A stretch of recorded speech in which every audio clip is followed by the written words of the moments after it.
Ben ölümden hiçbir zaman korkmadım. Korkmam da. Büyük bir mücadele verdim. İsterim ki mücadelenin sonu bu kadar çabaya değsin.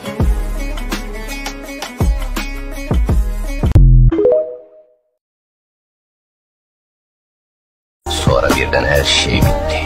O hiç aklımdan çıkmayacak güzel günler bir daha geri gelmemek üzere gitti.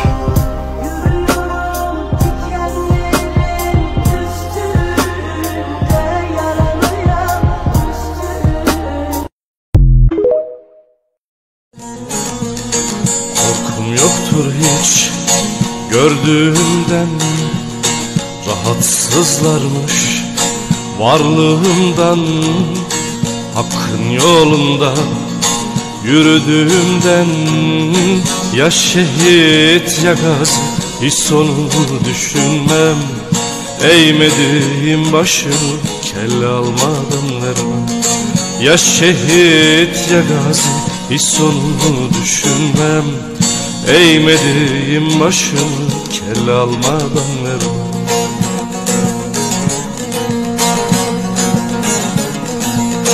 Ya musalla ya mahpus, ya musalla ya mahpus, ya musalla ya mahpus ömrüm durağı. Ya musalla ya mahpus ömrümün baharı.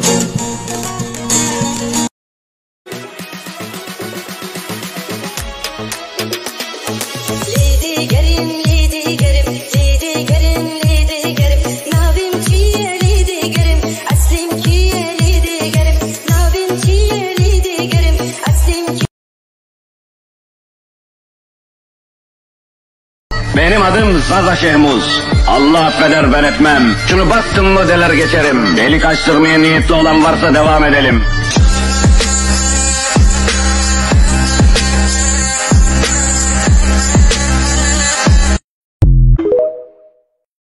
Dağlarda öfkeli başım, Serhat'ta hep akşam oluyor. Nasipsiz. Vay vay.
Denkbejlik kültürü de Doğu Anadolu'da insanların yaşadıkları olaylara doğaçlama bir şekilde feryat etmesiydi.